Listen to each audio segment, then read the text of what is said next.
Hey guys, welcome back to the channel. I am Daisy and we're going to have a very interesting topic today. So if you're a woman, come closer and yeah, let's get into it.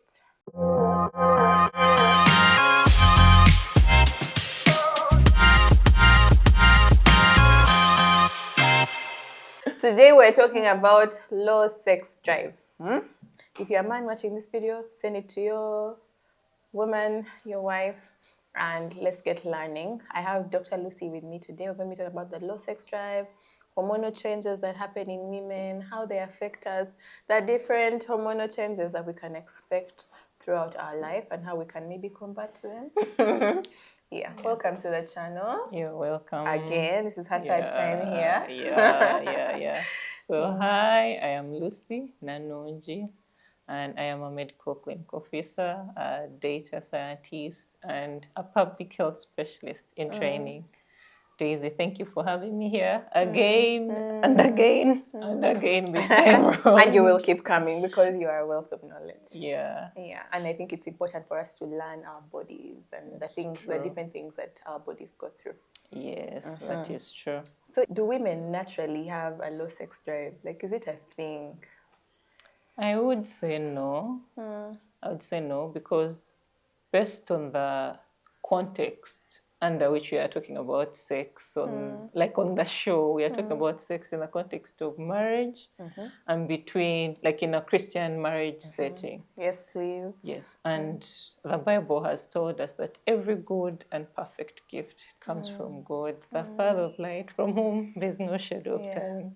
And in marriage, we believe this is a gift because it is a way in which we are partnering with Christ, first in creation, but then again to strengthen this covenant that we have made with Him because we are three in this marriage.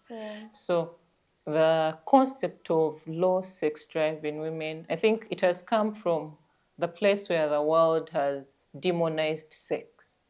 Sex has been demonized and it has been like mostly to the women because now when men are talking about sex, it comes Like off an like ego thing. yeah, it comes off like as if it's even morally right. But when a woman is talking about it, somehow it's like this woman is a pervert. Taboo. It's a It's a taboo. secret. Why is this woman talking about? Why is she really talking about sex? Then on the like it somehow pours into the brain of a woman because again we know that sex starts from the mind. Yeah. So now when as a woman, even when like you have the urge to go ahead and maybe initiate, I will not be seen like a loose woman who wants to have sex. yeah. Yes, you're not a loose woman Yes, because you're you want not to a have loose sex. woman. So these concepts, these words from the society, the words that we are taking in from the world, I will say, Yeah. and they get into the mind. So naturally, it will make the woman not want to ask or to make the move. Or make her sexual desires. Yes, or make them known. Because again, even now the fact that it has come into the mind, even during the sex itself, the woman may not want to. She's more conservative. They'll be conservative. Oh, I will come off as a pervert. Or I'll come off as a maho. Or now in the Christian perspective, be like, oh, now my husband might say I've been in the world and I'm doing the things the world does, or I'm doing it the way the world does it. So I think there's that mental barrier that has come in, that we have carried on. And we carry it on in a subtle way, I would say. Because even when you look into the Christian settings or in the fellowships, the marriage things and all, it's very few times that we will, even when we are among women ourselves, it's very rare that people will talk about sex and they will talk about it freely. Than not, you will find men like bragging about. True, and they will advise each other. But now, the women, there is that mental block. So I would say that we do not have a low libido, but our desire to have sex has been somehow toned down, or it has been pushed under the carpet. So not every woman has a low libido. There again, there are seasons in the life of a woman when their libido may be low. Yeah, yeah.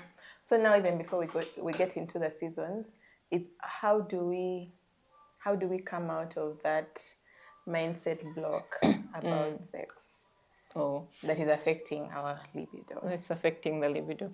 Again, I would draw us back to the Bible. There's that part where I think it's in Corinthians where the Bible says, uh, to the pulling down of the strongholds, and it goes on and on. I think deliberately listening and talking about sex the way we are right now, it will help the people who have had these mental blocks to, like, they will be alleviated. Because now, when we are talking about it, a person will know, oh, okay, sex is not even a bad word. It's not. Sex is a gift from God. Yeah. The fact that my marriage is a gift from God. Oh, in this sex, I'm strengthening this covenant that I have with God because it's still spiritual. Yeah. So I am, as much as I'm connecting with this man, I am also connecting with God. Then naturally your nervous system will relax and you will feel free around this person. When they make the advance on you, or when you make the advance towards them, you will not be feeling like, oh, I'm a bad girl, or I'm doing a bad thing. Yeah. You will start to enjoy it as a gift. Yeah, so that truly takes away the mental block. And I think the other thing that would bring the mental blocks, at times, there are traumas that we have had. Yeah. People have been raped. People have seen bad, like, at times, I think also the movies we expose ourselves to, the brains store that trauma. Yeah. So I think sometime when you're experiencing this thing, that thought could come. Yeah. And it affects you. The devil is quite wise, because when you're watching this movie, it's quite innocent. You feel like it's nothing. It's not going to affect me until it does. Until it does. Yeah. So in the place of intimacy with your partner, at times it comes as a thought and all, but now as women, when that thought drops, there's a way you will somehow pull away. Back, You pull back, and the way you feel the sensation will be quite different. Yeah. So I think being aware of these things, talking about them, it breaks down the mental blocks. But then if it has gone to that place of you have the trauma, I think you talk about it with your spouse, but there is a place of seeking counseling. Yeah. Get help. And I think another thing is to just remove these unpopular opinions that the world has traded, that men have a high sex drive and women have a low sex drive. Like, just get that out of your mind, because I feel like it also plays a part. It's just like, now he wants again. That's just because for you, your mind is just like, for me, I have a low sex drive. Like, if we've already had sex once this week, that's enough. Let's wait for next week. Yeah. So just get those things out of your mind. So now you were talking about the seasons that our libido will fluctuate, maybe be low, be high. So tell us medically, scientifically. Yeah. Okay, so as a woman, we will run to the menstrual cycle. As a woman, we have this cycle which has 4 phases. Yes, the menstrual phase, those are the days when you're bleeding. They are different for everyone.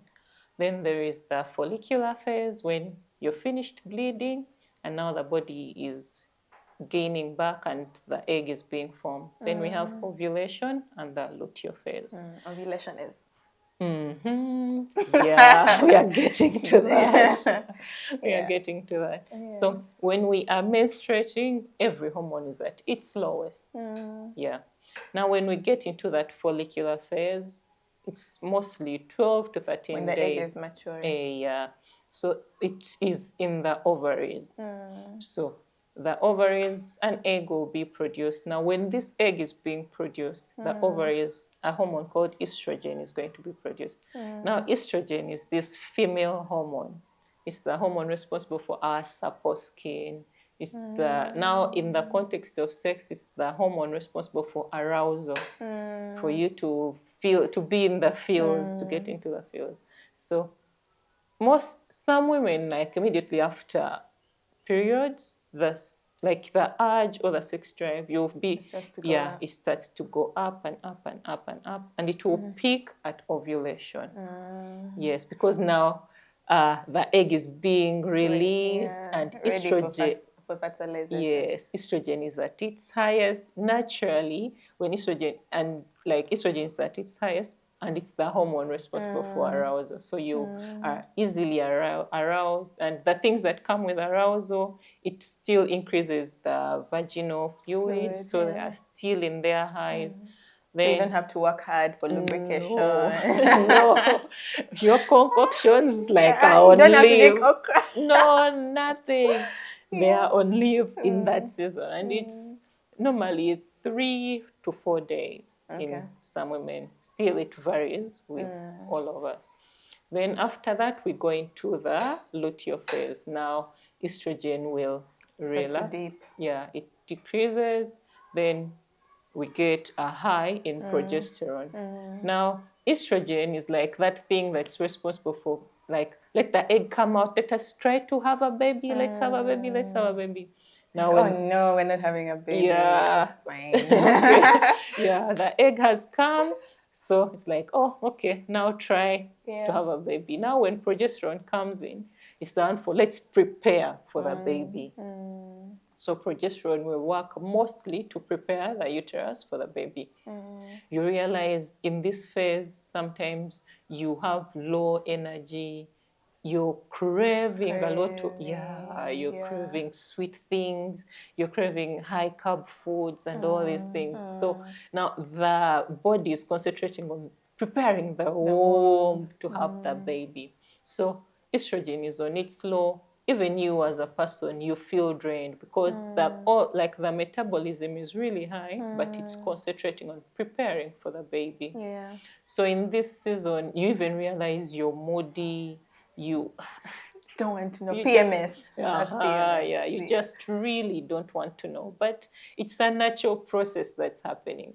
So it's on, like, here we are bringing you that awareness so that you know. I think it's important for us to know, to be aware of what our bodies are going through, because then, like, you're going to tell us the things that we can do throughout each of those phases that we can better manage the symptoms. So I think it's very important for us to know our bodies and be in charge of our bodies. Yeah. So now it is preparing the uterus and the uterus alone. So the sex drive will be low because now the brain, like the hormone responsible for arousal and everything, is also like at its lowest. Now we have the hormone that's responsible for preparing for childbirth. So in this season, across your menstrual cycle, you will realize first half you have a fairly higher libido, then it peaks. Now it starts to drop. But now you're in this marriage, and we are here to serve the other spouse. And you will not say, but you see, I'm in this phase. I can't help it. Your face, I can't help it. Yeah. So, but when you're aware and you know, okay, this is now my body, and I can tell it. Yeah, you start to tell your mind to fight, like swim against the tide. Yeah, you tell your mind. But then when we are talking about sex, it's not only estrogen that plays. There's another hormone, oxytocin. And as women, we know oxytocin on the good side and also on the painful part, because it's the one responsible for the labor pains. Oh, yeah. Yeah. So when you're in labor, the body will produce it in a very high amount. And I think it also helps us to understand there's that saying of women easily forget. So that's why we forget labor. That's why you forget labor, because again, it's a happy hormone. I think God is just wise. It's both a happy hormone. It's a hormone responsible for bonding, but then it's also responsible for childbirth. So oxytocin is the bonding hormone, like we have said. And through the different things we do through the day, it is produced and it's increased. I don't know. if you've watched those people who speak on public speaking or how to interact with people, they'll tell you when you meet a person, shake their hand. And a firm, A firm handshake, Yeah. then maintain eye contact. Yeah. And these are things that these people have studied, and they know how to bond. And they know the psychology or the science behind why they're telling you to do the handshake and maintain the eye contact. Because then this bonding hormone is produced. And you're like, oh, I like being around Daisy. But when you're around Daisy, she'll maintain her eye contact, she'll shake your hand. To your conversation.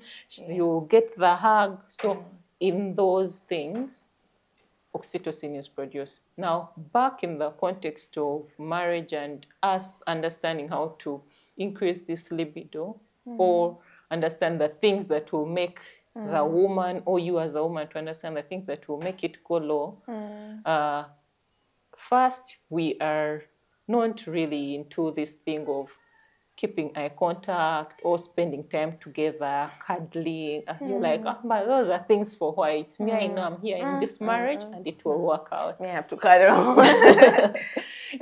But when we understand the science behind that, oh, when I cuddle my wife, oxytocin is going to be produced. This is a bonding Louder hormone. for the African men at the back. African men, cuddle your wife. When you cuddle her, you spend time together. Whichever way you prefer to spend time together. It could be a date, it could be watching a movie, it could be these hormones are produced. And when you make that advance on your wife, even in this phase, when she does when the libido is low, now we are working on this relationship. There's this oxytocin that has been produced. You can easily, the woman can easily surrender. Things will easily flow. She may not really need to drink tons and tons of things. All the men who are watching this, just send me mobile money because I've given you a hack that will save your marriage. Wow, that's amazing. So that is, I think those are the natural ways in which you understand and you can work on them. So when we are watching Daisy's show or we are following her and we are seeing them going on date nights, it's not for nothing. We're looking for oxytocin in those phases of the cycle. So it's even you in your marriage, do not be thinking of it as, oh, it's wasting money. Oh, these people are just showing off. These are things that we are doing to keep this marriage going and to keep the bond. Because once we do not cultivate the bond, we will grow apart. And of course, already your mind is not thinking about this person in that way now that you have grown apart. So you start seeing them as, we are housemates. I don't know why we are growing apart. I don't know why. You talk about sex and you're like, but why do you people over talk about sex? But we go back to the script, like sex is a good thing. It has been designed. It has been designed to be enjoyed in the marriage. So now, as women, now our diets range. Sometimes you're craving pizza, craving fried food, craving all these other things. So now I know that whatever we eat also affects our hormones and our bodies, our mood. So can you advise us, like on each of those phases, what are the things that we can eat, the things that we can do to also help our body? Instead of feeling lethargic in that cafes, what can I eat that will help me have energy to maybe do my work and not be moody and snap at people? Or even painful cramps. You can address that as well. I think we shall do the cramps last. But some things to help us and all, I think we shall not point out at one food that, eat this, eat that, eat that. You can give us some examples so we have ideas. But we will draw back to the foundation of hormones. The hormones in our bodies, the ones that we are talking about right now, but even the ones that drive the menstrual cycle, they are majorly on, for the body to make them, it majorly focuses on mostly on vitamins and some minerals. Protein is good, but paying attention to the vitamin intake and the mineral intake. And where do we get these? We get this from the fruits and the vegetables. But how are we consuming them? How are we preparing them? I think we should again pay attention to that if I am taking juice, I know I am taking mostly minerals. If I am eating the whole fruit, I'm taking the pulp and everything, the fiber, and like I'm taking all of this in. But now again, the other vitamin that I would want us to pay attention to is vitamin D. The sun. Yeah, the one that we get from the sun, and also the supplements. Because now we have seen that sometimes after childbirth, we lose hair, like women's hair breaks out. And like, again, also the women who suffer with PCOS, some of them, it's funny that the head bulges out, then hair grows on other parts of the body. So what do we do? Still focus on your vitamin D intake, because we shall buy all the products and everything, but if we have not regulated the systems with this vitamin D, which is, it's like a skeleton on which the hormones are going to grow. It's like a foundation for the hormones to be produced. Is the sun our only source? Is the sun enough? The sun would have been enough, but now again we have issues of the UV light, so you should know which sun. Yes, which sun is good. So the morning sun. Yeah, the morning sun. But then if you cannot do the sun, there are supplements that are specifically vitamin D. Yes, there's vitamin D. Yeah. So now away from the big bracket, we have looked at our fruits, vegetables. Then there's magnesium, and we have our magnesium in black pepper. We have magnesium in pumpkin seeds. We have magnesium in flax seeds. So you talked about, like we talked about the PMS. Magnesium is your friend when it comes to PMS. Yeah, because earlier on in the cycle, when we are dealing with estrogen, when estrogen is in plenty, estrogen helps the brain to easily regulate mood and everything. Now, when it's absent in this second phase, that is why our moods are not regulated. Yeah. So when we take in foods that are rich in magnesium, magnesium will do that for us. Eat pumpkin seeds. Yeah. Eat flax seeds or put them in your smoothies. What about black pepper, sesame seeds? Yes. So really nuts. Nuts, seeds and nuts. Okay. Yeah. And while we're at seeds and nuts, there's still the theory of seed cycling. Eating seeds. I've seen my friend Imelda doing it, but I don't understand it. Yeah, eating seeds in your cycle. Still, it's drawing back into these things that your body needs to produce these particular hormones. And it's like the easier way that you do not have to be looking through. Like when you're buying an apple, then you have to look. You're like, oh, what's in this apple? Which vitamin is in this apple? Which what is in this apple? So when you're doing the seed cycling, you just know that first phase of the menstrual cycle, what do I really need? That is on the first day of your menstrual cycle, right? No, first phase is from menstruation to ovulation. Yeah. So you're like, what does my body need to produce these hormones really well? Yeah. So then you will know that, oh, I need the vitamin D, I need vitamin A. Let me get which nuts am I really going to get? Then you shall do the sesame seeds, the nuts. So when we say sesame seeds, we mean the usual sim. Yeah. For the Uganda. You get your sim, you get your nuts.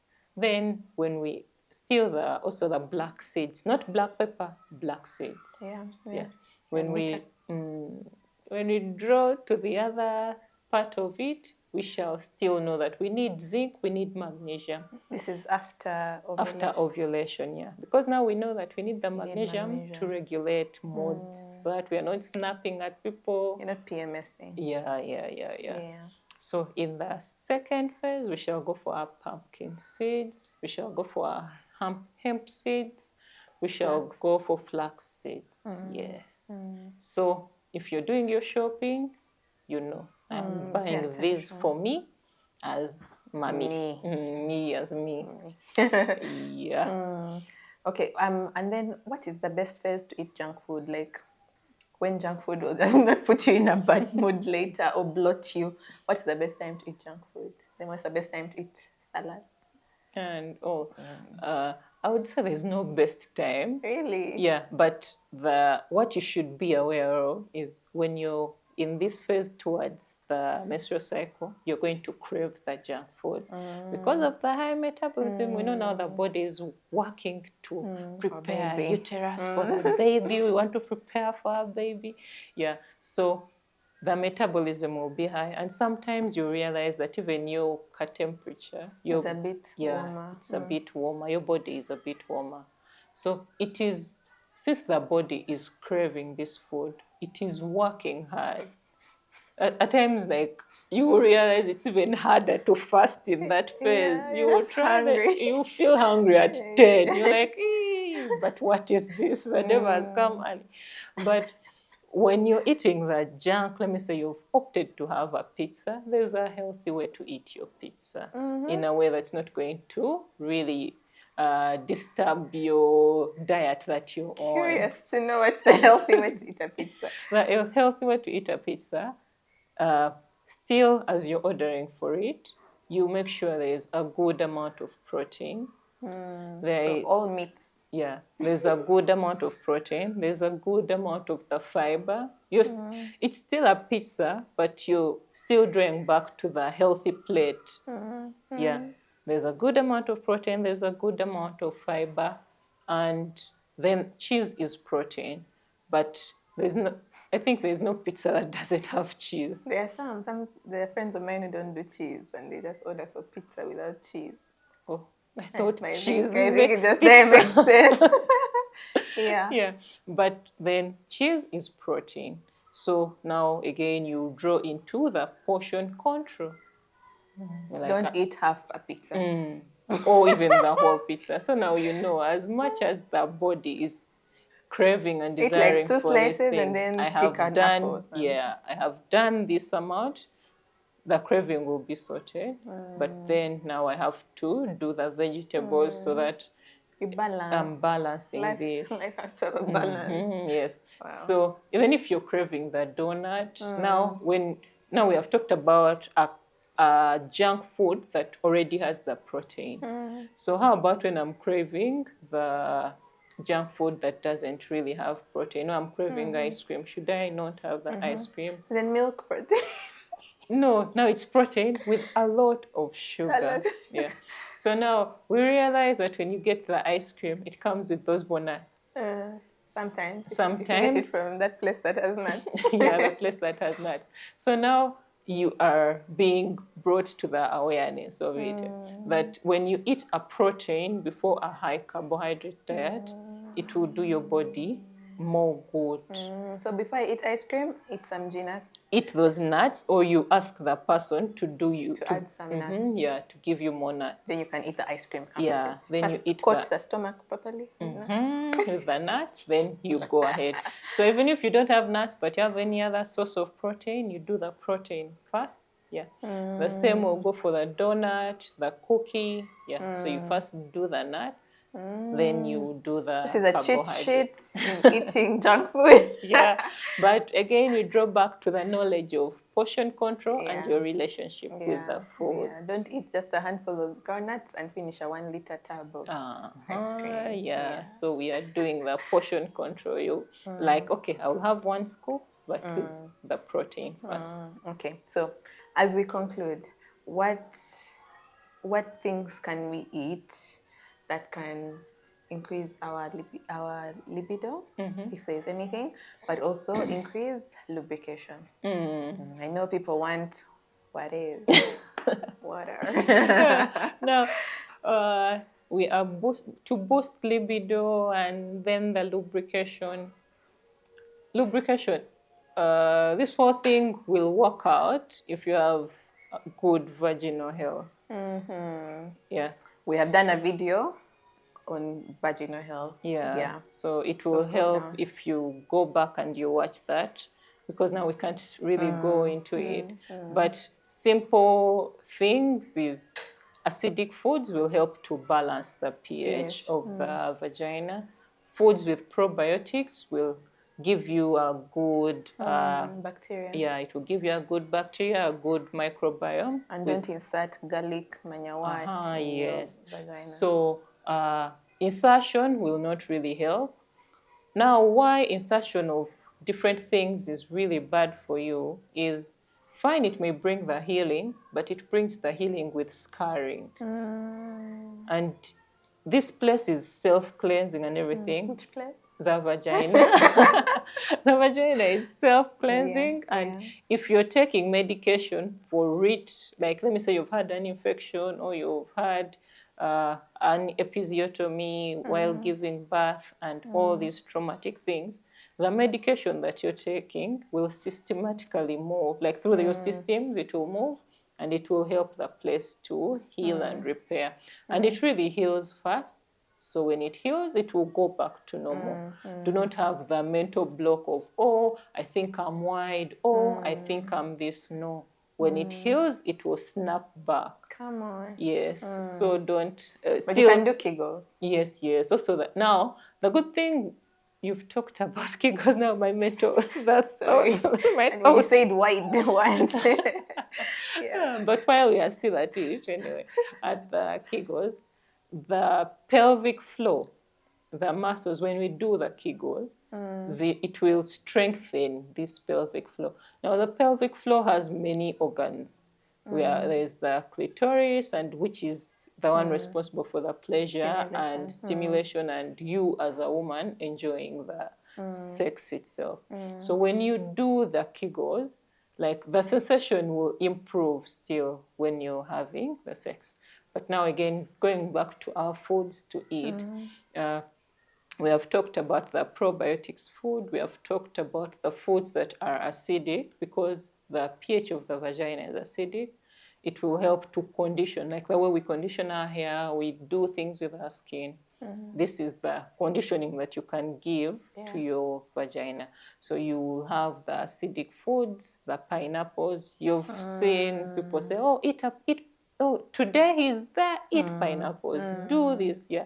So you realize the things that they're telling you, they are acidic. This is what they're going to do. So depending on the part of the country you're in, the acidic food that you have, know that it's going to help you to condition this place, and balance out your pH. It will balance the pH. Okay. But then there are foods that naturally boost the production of estrogen. Tell us. This is where we go into the okras, where we go into the cloves, where we go into the different things that people will mix that we do not know. And they'll sell you, oh, I'm selling this, it does this. Yeah. So different people have different things that they use that work for them. But commonly, the ones that we are interacting with, they're easily accessible. And they're easily accessible. It's the okra and the cloves.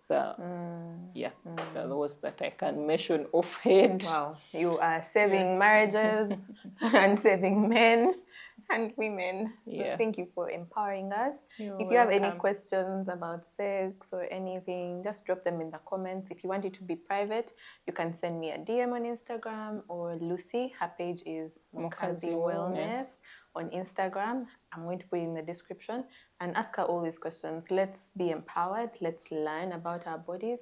Knowledge is power. Once you know something, you will not be phased. You'll not be there dying, PMSing. You will know how to balance that out. We talked about cramps. We are actually going to talk about cramps. Tell us about cramps. Painful cramps. Yeah, painful cramps. Why do some people not, like for me, I don't have pain. I rarely have painful cramps. Then there are those who have a lot of pain, like they even need medication. Okay, so the thing to do with painful cramps, at times it is a symptom of a disease that you may have as a woman. At times. Yes, at times. So do not pride in, oh, I can breathe through my cramps are so heavy, I breathe through them. No, there's something that could be underlying. Yeah, so if your cramps are really painful, it would really help if you go and you visit your gyne and you consult with them. We really can't tell you it could be this or that, but you go to, because now you start self-diagnosing. You're like, oh, I watched that show, now I have this, or I have that, or I have that. And you start self-medication. No. If you realize that your period is really painful to the extent that it affects your activities, like you really can't take one You can't Panadol. work. You can't work. Like Yeah. painkillers, you have to take like 3, 4, Yeah. double like the normal dose. You please seek medical attention. Yeah. But if it's this normal, like little pain that really easily goes away, Manageable. that is manageable, most times the thing that causes us the painful periods as women is being highly inflamed. Yeah, What causes the high inflammation in the inflammation? body. What causes inflammation? It is mostly to do with the diet, the foods we eat. If we are taking in really highly processed foods, have a chapati for breakfast, then noodles for lunch, and then a pizza for dinner. pizza for dinner. Yeah. Really, the highly processed foods, naturally the body produces enzymes to break down the food. So when the food is highly processed, the body will suffer to digest it. To break it down. Yeah, to break it down. Now, as the body battles to break this food down, it will naturally produce, I would say, different chemicals that will come off, or that a person will then diagnose you as being highly inflamed. Yeah. So then, how do we negate this inflammation? The biggest thing that the best anti-inflammatory foods when it comes to the gynecological situations that we go through is ginger. But then we should take ginger cautiously, because it's really acidic and it could injure your So we just drink it? intestine or walls. If you're strong, you bite it? No, not really. Depending on the way you choose to take it, do not take it on an empty stomach. Okay. To avoid complications of like ulcers and or perforating your. So people with painful cramps, ginger is the good way best. It is the best. There's research on it, but then there are other anti-inflammatory foods. You can do your vegetables that are rich in vitamin C. It is really good with inflammation. But then any vegetable, if you have had your avocado, if you can have your cabbage, if you can have, just think of a vegetable or a fruit. Yeah, they are anti-inflammatory. They will take that away. Then I would also want to speak into, you've said you rarely get cramps. I also, I totally stopped getting cramps after childbirth, which is not the case for many. everyone. Yeah.